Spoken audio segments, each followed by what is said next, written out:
Like, everyone knew at college he's not the biggest shooter and he's not the biggest scorer because his jump shot is messed up.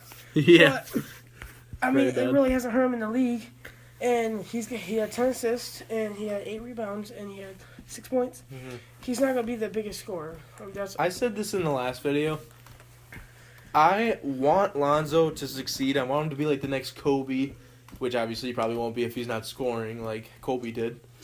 But honestly, I just feel like Lonzo, as much as I want him to succeed, like I said in the last video, he will not. I just feel like he won't. What's successful to you? I think, well, for a star like him, he should be averaging because he's been hyped up so much like LeBron James.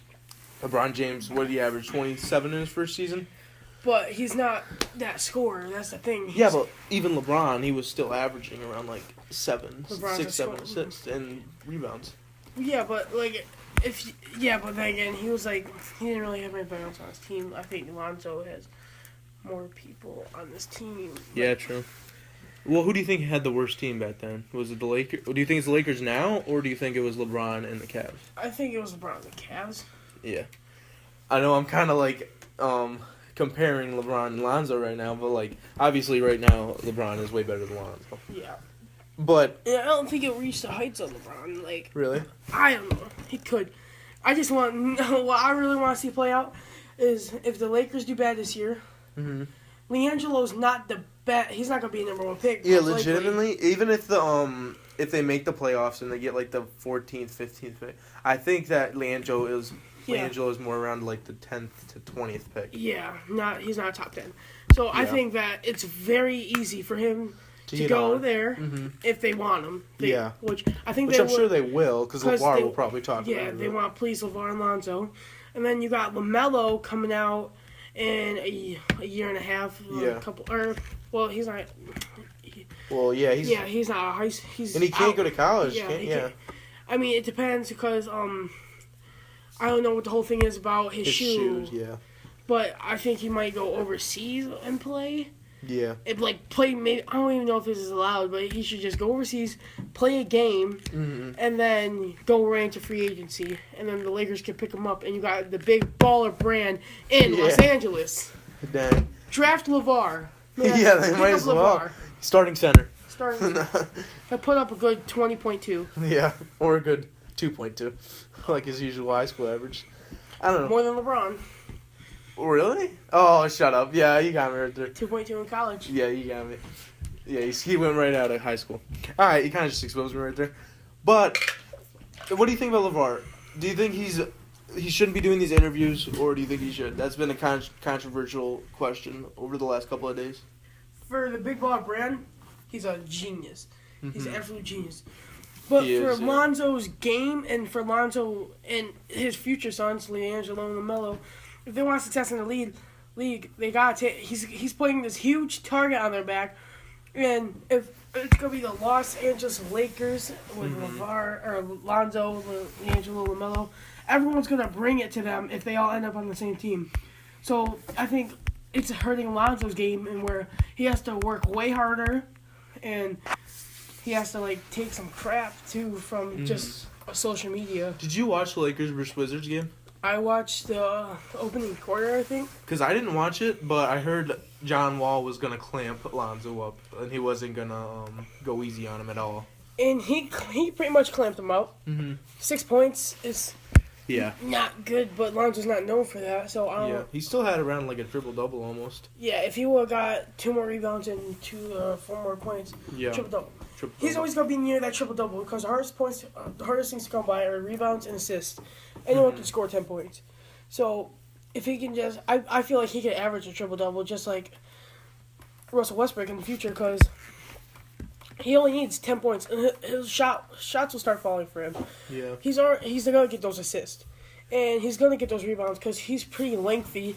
And I just think he'll average a triple-double as in 10, 10, and 10, not 20, 15, and 10. I think 12, 11, and 10 with assists. Because he's definitely a passer.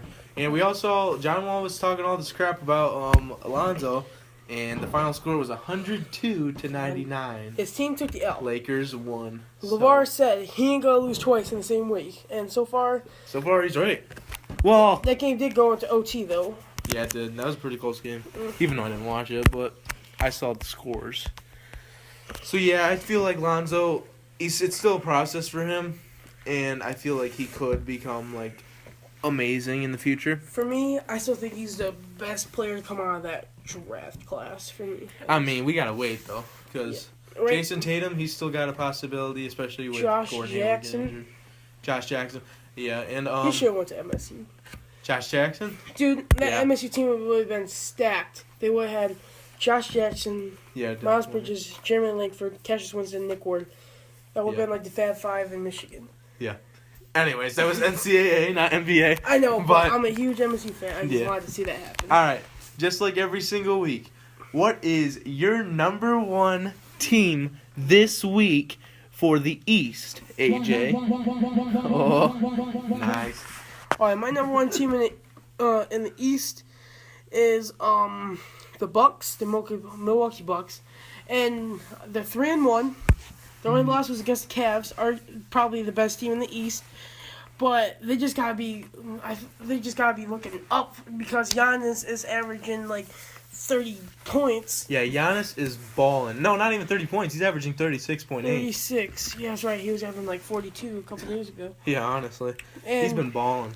He's taken over that team, and as long as he puts up 30 plus a night, I feel like they're always gonna have a chance to win the ball game. Because with their other pieces around them, they should be fine. Yeah. Now, personally, I hate to say it, the team beating my team, the Nets, have got to be for the East. They're my number one, legit. But Nets, they just beat the Cavs. They're a lot better than people expected, and they were 3-2. They didn't have D'Angelo Russell, and they also didn't have Jeremy Lin, two of their best players, and they're still balling. And they're still over 500, and it's just crazy. I think there was a couple of people out there during the offseason saying, "Oh, with how weak the East is, the Nets aren't gonna be as bad as they thought." It's still early, but who knows what the future holds for them in this season. And I think that they could make the playoffs. I think they could. I don't know. I feel like D'Angelo Russell, if they do, I think D'Angelo Russell could take them to the 8th seed. Yeah. Possibly. Just depends, because there's a lot of mediocre teams in the East. Yeah, none of them are really, like, outstanding, like either the Cavs, even though the Cavs are kind of sucking right now. And, the Wizards just lost. Yeah, so it's really just kind of like a process also in the East right now. Raptors just lost to the Warriors last night. By 5 points, yeah. And then, alright, so West team, who is your number one team for the Spurs? Oh, what? I mean, who is your number one best team in the West? Well, I kind of just gave it away right there. It's the San Antonio Spurs. They're 4-0. I would like to put my Warriors in the spot, but they're just not performing as well as I thought they would be. But just because the Spurs are undefeated, I just gotta put them up there. Yeah, so. I also have them as my number one. Because they're 4-0. They're undefeated. They're one of the only undefeated teams in the NBA right now, and they don't even have their best player in Kawhi, and they're still putting up crazy points, and they're still winning all their games. So I personally think they're the best team in the West. Now we're going to the worst teams. All right, worst team in the East, Cavs. For you? Well, no, they're not the worst team in the East. I'm just saying, like, of the week, yeah. They just had a bad week. So first they were starting out really good, and they started out 2-0, and all of a sudden, it took a huge back seat, losing to the Magic. Because they lost D-Rose prior to that in the Bucks game. Because Greg Monroe totally fouled him badly. Which I thought that was stupid. That should have been flagrant at the time. I don't know why they called it a flagrant after the game. That was stupid. They almost lost to the Bulls as well. Yeah, they lost to the Magic. They almost lost to the Bulls, which is probably the worst team in the NBA right now. And then they lost to the Nets, which is supposed to be the worst team in the NBA. So it's really not good for them. All right, my worst team of the week in the East is the 76ers. They beat the Pistons, but they're still 1-4. And so what I'm looking for I thought the process was gonna take shape, and they're still 1-4. They're still losing. So if you go by that, they're gonna be like 20 and maybe 62 by the end of the season. Yeah. So they really gotta step it up if they want to continue the process. Which is really underperforming right now. Yeah. Speaking of another team that's really underperforming, my West team is the T-Wolves. I honestly think they should be doing way better than they are right now. And they're just not performing as well as anybody expected. And Jimmy Butler's out right now. Not because he's injured, but because of his illness. So we'll have to see what happens to the T-Wolves in the future.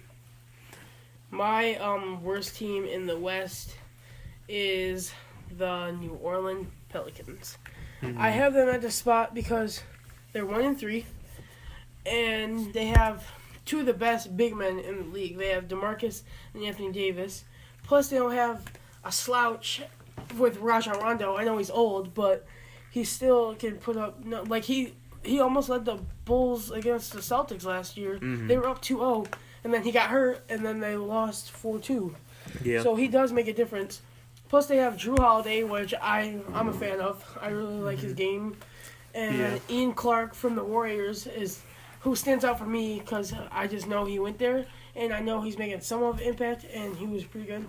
But I just, since that trade last year at the All-Star break, they've done nothing. They were doing better without him because they made the playoffs a year prior. I just don't know if it's a chemistry issue.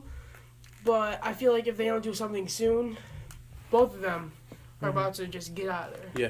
2 questions. I think you... So do you think that DeMarcus Cousins will leave by the All-Star break? You mean by the end of the season? Well, before even the All-Star break. Maybe. If he voices his opinion of how he wants to get out, they might just trade him.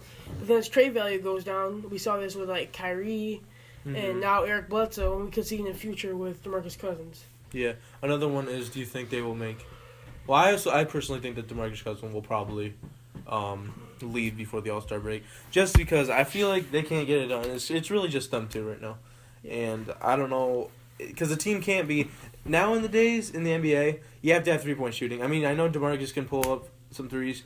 Maybe Anthony Davis can make a decent amount of threes. But it's really... You need better point guards and shooting guards to shoot more threes. So they really need to improve in that spot. And it's not just traditional centers and power forwards running the game. It's more threes nowadays. So you really gotta upper that part of the game. Yep. Yeah. And having a big man's nice, but that can't be what your whole team's. I mean, it can't based off of. Yeah, but you gotta have a shooter. Yeah, they have to. They don't have. You have to have more shooters. Yeah. Steph, Klay Thompson, J.R. Smith, Kyle Korver. Someone that'll always be there to make some threes. 40+%. Yeah, and I did I ask you? Do you think they'll make the playoffs? Oh, you did, but then you cut me off. Oh, what do you think? What do you think? I don't see it. Because I still have faith in Timberwolves. I think that's just a growing process, just like with the Thunder. It's just the Thunder have bigger superstars right now. So I think I don't think they'll make it. I think they'll maybe be a 9th or 10th seed. Are you talking about the Pelicans? Yeah. I thought you were talking about the T-Wolves for a second. Yeah, but the Pelicans is what I'm talking about. Yeah, I don't know if they'll make it. I feel like really if they just keep doing these if we go through the teams stuff. in the West, San Antonio gonna make it probably. Clippers are 3-0. They're actually doing a lot better than expected. But they had that injury to Milos, who knows how they'll be affected. All right. The Rockets were doing good. Portland surprisingly doing good. Memphis beat Rockets and the Warriors. And Lakers, I believe, make it. And the Thunder. And, of course, the Golden State Warriors. Yeah. All right. Well, that is this week for the NBA. And subscribe to us on YouTube. And leave some comments down below on what you think about this week. And this has been... A&A NBA. All right. See you guys later. See you next week on Thursday. Tune in.